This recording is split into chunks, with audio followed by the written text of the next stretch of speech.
بسم اللہ الرحمن الرحیم۔ ایک سبق آموز واقعہ صحیح بخاری اور صحیح مسلم میں ہے۔ حضرت سیدنا ابو ہریرہ رضی اللہ تعالی عنہ سے مروی ہے کہ رسول اکرم صلی اللہ تعالی علیہ وسلم نے ارشاد فرمایا، پوری تاریخ انسانی میں صرف 3 بچوں نے گہوارے میں گواہی دی ہے، یعنی دودھ پینے کی عمر میں، جھولا جھولنے کی عمر میں۔ ان 3 بچوں میں سے ایک تو حضرت عیسیٰ علیہ السلام ہیں اور دوسرے حضرت یوسف علیہ السلام کے حق میں گواہی دینے والا بچہ، جبکہ تیسرا جریج کی گواہی دینے والا بچہ ہے۔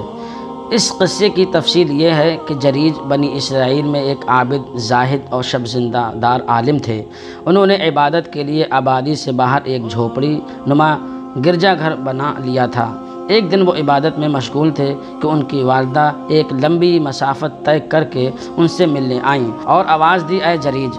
جریج نے اپنے دل میں کہا، یا الہی، میری ماں پکار رہی ہے اور میں اس وقت نماز میں مشغول ہوں، ماں کو جواب دوں یا نماز میں مشغول رہوں؟ بہرحال وہ اپنی ثواب دید کے مطابق نماز پڑھتے رہے اور ماں کی پکار کا کوئی جواب نہیں دیا۔ ماں واپس چلی گئی۔ دوسرے دن وہ پھر آئی۔ اس وقت بھی جریج نماز پڑھ رہے تھے۔ ماں نے آواز دی، اے جریج۔ جریج نے اپنے دل میں کہا، یا الہی، میں تیری عبادت میں مشغول ہوں، ادھر میری ماں مجھے پکار رہی ہے، میں کیا کروں؟ بہرحال اس کشمکش کے باوجود وہ نماز میں مشغول رہے۔ ماں واپس چلی گئی۔ تیسرے دن ماں پھر آئی۔ اس دن بھی جریج عبادت میں مشغول تھے۔ ماں نے آواز دی، بیٹا جریج۔ جریج نے پھر دل میں کہا، اے میرے پروردگار، میری ماں اور میری نماز، اور وہ چپ چاپ حسب معمول نماز ہی پڑھتے رہے۔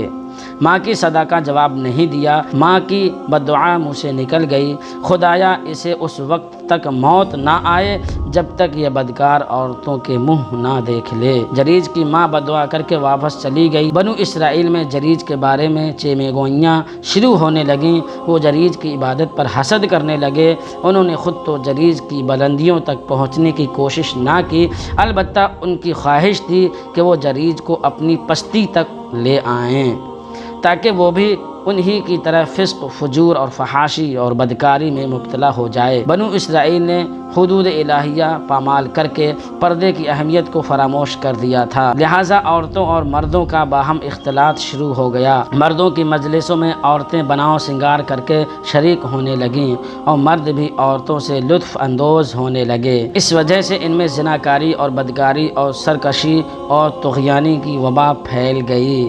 جریج کی ماں کی بددعا کے بعد بنو اسرائیل ان کی پاکیزہ زندگی کو داغدار کرنے کی منصوبہ بندی کرنے لگے۔ ان لوگوں کی بستی میں ایک بدکار عورت رہتی تھی۔ وہ نہایت خوبصورت تھی۔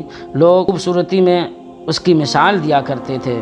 اس نے بنی اسرائیل سے کہا، اگر تم چاہو تو میں جریج کو اپنے داب فریب میں پھانس لوں۔ انہوں نے کہا، ٹھیک ہے، یہ بڑی اچھی ترکیب ہے۔ اس فاحشہ نے خوب بناؤ سنگار کیا، جریج کی خدمت میں پہنچی اور ان پر ڈورے ڈالنے لگی، لیکن انہوں نے اس کی طرف آنکھ اٹھا کر دیکھنا بھی گوارا نہ کیا۔ اب فاحشہ نے ایک اور چال چلی اور ایک چرواہے کے پاس گئی جو جریج کی جھوپڑی کے پاس رہتا تھا۔ اس چرواہے نے اس فاحشہ کے ساتھ بدکاری کی تو وہ حاملہ ہو گئی۔ جب بچہ پیدا ہوا تو اس نے یہ کہنا شروع کر دیا، یہ بچہ جریج کا ہے۔ بنو اسرائیل جریج کو رسوا کرنے کی طاق میں تو پہلے سے ہی تھے۔ یہ خبر سنتے ہی وہ جریج پر چڑھ دوڑے، انہیں عبادت گاہ سے باہر گھسیٹا، عبادت گاہ کو ڈھایا اور انہیں بری طرح زد کوب کرنے لگے، مار پیٹ کرنے لگے۔ جریج نے پوچھا، وجہ کیا ہے؟ تم لوگ آخر مجھے کیوں مار رہے ہو؟ یہودیوں نے کہا، تم نے اس بدکار عورت سے منہ کالا کیا ہے، یہ بچہ تمہارے اس گناہ کا نتیجہ ہے۔ جریج نے کہا، ٹھہرو، اس بچے کو میرے پاس لاؤ۔ لوگ اس بچے کو ان کے پاس لے آئے۔ جریج نے کہا، مجھے نماز پڑھ لینے دو۔ وہ نماز پڑھ کر بچے کے پاس آئے اور اس کا پیٹ دبا کر پوچھا، بتا اے بچے، تیرا باپ کون ہے؟ خدا کی قدرت سے وہ شیر خوار بچہ بول اٹھا کہ اس کا باپ فلاں چرواہا ہے۔ بچے کی گفتگو سنتے ہی لوگ سخت نادم اور پریشان ہوئے اور جریج کو بوسہ دینے لگے۔ لوگوں نے کہا، ہم آپ کی عبادت سونے کی بنا دیں گے۔ جریج نے کہا، نہیں، بلکہ مٹی سے ویسے ہی بنا دو جیسے پہلے تھی۔ لوگوں نے جریج کی جھوپڑی پہلے ہی کی طرح بنا دی۔